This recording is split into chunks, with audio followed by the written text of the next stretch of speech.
Good evening, everyone. Good evening. Well, Father, I don't do well behind podiums either. Thank you all so much for inviting me. I want to just share with you just a little bit about my journey. As it was mentioned, I am from a little small town called Nat, Alabama. If you all familiar with the Auburn University, that's about maybe 10 or 15 minutes from Auburn. Pretty much a country boy. I don't really consider myself a politician. I consider myself a public servant. But anyway, just to share with you, after being married very early, right out of high school, my wife and I, we moved to Danbury, Connecticut. So, Pastor, we have something else to come. You were in Hartford, so I lived in Danbury, Connecticut for about 14 years. My wife and I decided that once we got married, we had both large families, wanted to kind of get away from that, see if we could kind of make it on our own. So we lived in Danbury for about 14 years. As our parents began to age, we decided to move back south.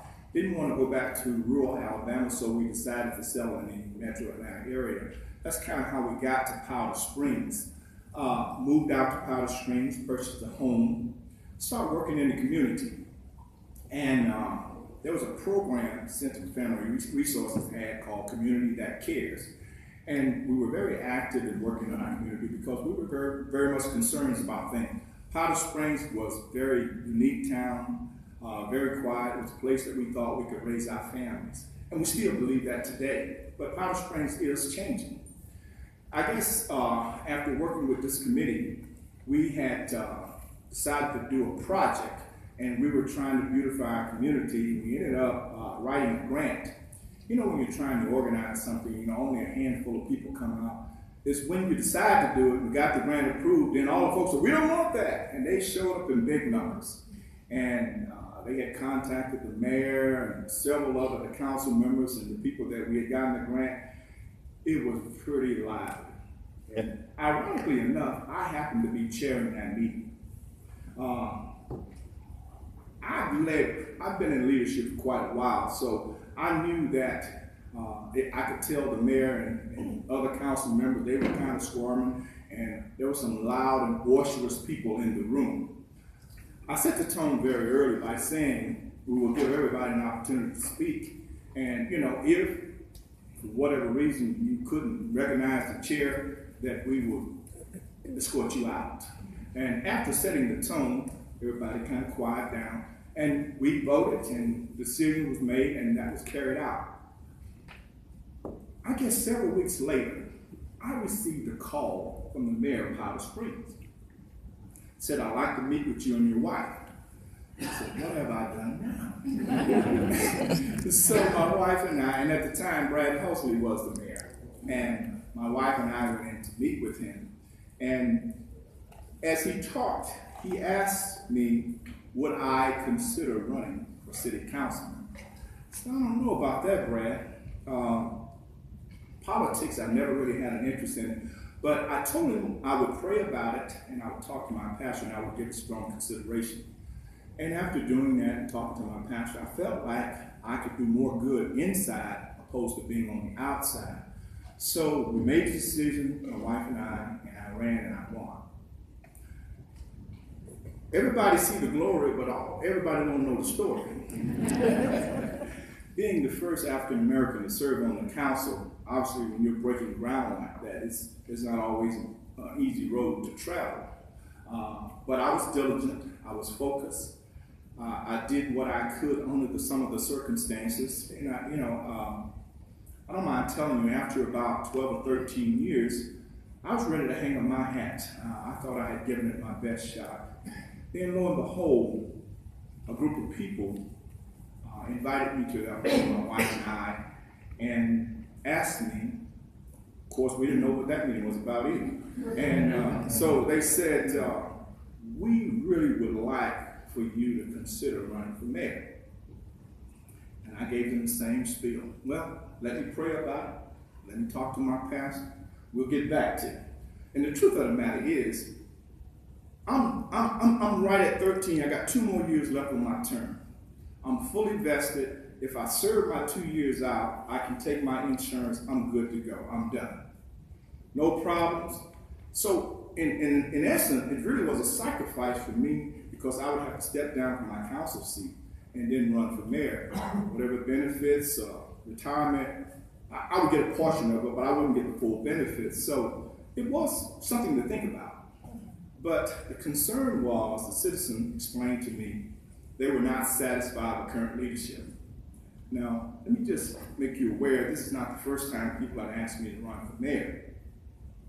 In my mind, I felt like as long as myself and the current mayor and administration were going in the same direction, there was no need for me to run. But after talking to them, I did realize there were some concerns. Powder Springs was suffering economically. There was a culture in Powder Springs where people didn't feel comfortable doing business in Powder Springs. And I saw this, and I saw a lot of things that were going on, and the current leadership just didn't seem to be listening to their constituency. And this is more or less what prompted me to run for mayor.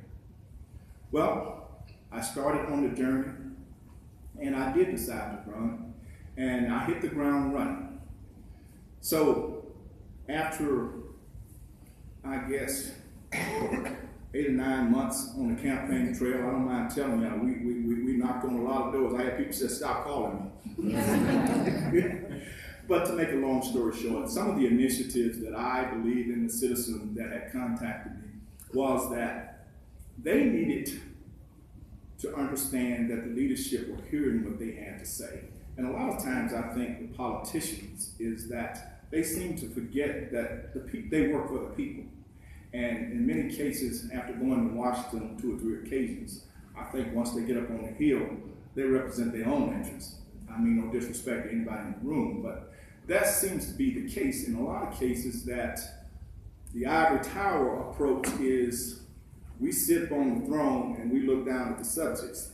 And sometimes what actually gets done and what needs to get done is more about what the politicians want opposed to what the citizens want.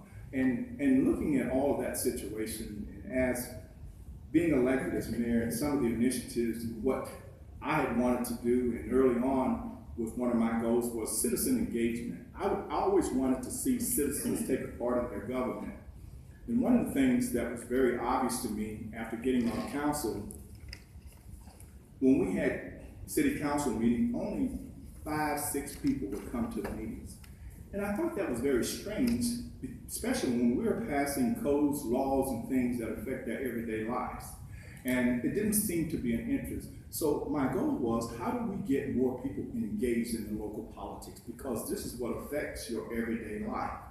So after being elected mayor, and my campaign pledge was citizen engagement, economic development, and certainly public safety was very important to me. And some of the initiatives that we have started, and some of the things that we're doing now, we had our first town hall meeting. Opposed to mayor and council coming and giving their address to the city and telling them what they have done and what they plan to do, we decided to do something a little bit different. Our first town hall meeting, I think we had 100+ people, which was a huge crowd for town hall meetings. And we asked them what were 3 things that they would like to see done in Powder Springs. Amazingly enough, it wasn't anything major, but they just wanted to be a part of the process. And we saw so much engagement and so much activity in that. And the things that we heard, we're going to have our retreat actually this week on Wednesday starting. And we're going to take the things that we heard from our citizens and make that a part of our retreat. And we're going to take all of those things in consideration to see if we can bring some of those things to the table. We may not be able to do all those things in the first year, but maybe 2 years out, maybe 3 years out, we're going to look at those activities. Some of the things I just want to share with you, the things we've already done. Under economic development, Powder Springs is a bedroom community.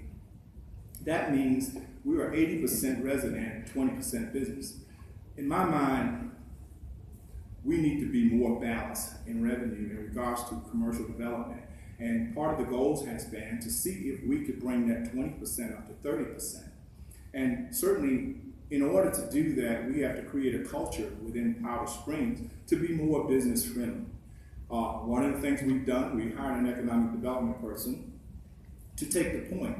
Our current administration relied heavy on the chamber to represent our interests. I think that's all well and good, but we certainly need someone to carry the ball for ourselves. And after hiring an economic development person, we are seeing great progress. There are many initiatives that we are taking. One of the things, city has good location, and one of the things we have more than any of the other cities in Cobb County, we have buildable space. In all of the other cities, you almost got to tear something down to build something. But Powder Springs has a unique advantage. We have buildable land. We also are easily at a good location, great to get to the airport from C.H. James Parkway. All of these are great advantages. So right now we're working with DOT to see if we can get some curb cuts off 278. Part of what has hurt our development was when 278 was put in, the agreement was that it was supposed to be flow-through traffic to Powder Springs, which what you saw was Hiram ballooning up in all the other areas, but Powder Springs did not get any development because we were not allowed to have curb cuts. So we're working on some initiatives now to see if we can go back to the table and see if we could get those curb cuts to Powder Springs. We're doing business and needs assessments. There's a livable center initiative study being done. As I said earlier, we're trying to diversify our tax base. We're doing tourism efforts, 5K, city trails, our Business Academy Expo, business roundtable meetings, business directory, and the citizen engagement. Part of what I thought in our first town hall meeting, sometimes I don't think the citizens understand how the government works and how budget works. So we did what we call Government 101. We had our finance director come in and talk about just how and how budget works, where we get our money, because typically everybody thinks we got all this money to spend. They don't know about these revenues where some things are restricted, some things are not. So we thought we would educate them on what we call Government 101, and we plan to do a lot more of those type classes where we can educate the citizens to understand how the government works, and basically to tell them the truth and to lay things on the table of what some of the initiatives that we are trying to do. My experience has been, if you are in touch with the people and you listen to the people, you will be able to get more accomplished opposed to carrying out your will. But if you listen to the people, they'll tell you. Our constituents are not stupid. If you are able to lay things out and tell them what the concerns are, what the initiatives that you want to do, I don't think you'll have any problem. I remember some years back having a conversation with the mayor of Smyrna, and he came to one of our work sessions, and we asked him, we said, how were you able to do all the things you've done in Smyrna? He said, I told the people the truth. And basically, if you have a plan and there are things that you're trying to accomplish, sometimes you just got to lay the plan out and let your constituents know. And they said, yeah, we like this, we want to do that. He said, well, it might cost you. So when it came time for a millage rate, there was no problem, because if you told them the truth up front and they understood what the initiative was, like I said, I don't think you have to hide things from people if you tell them the truth. They really do get it. So that's been my plight, and in regards to trying to move Powder Springs forward, we're trying some different initiatives. As I said, we're having our retreat this week. Hopefully we'll be able to come back to the citizens to share some of the things and the plans that we're going forward on. And hopefully we'll have a town hall meeting right after that, and we will share with them some of the decisions that we have made, and hopefully we will move forward. Thank you so much. Thank you.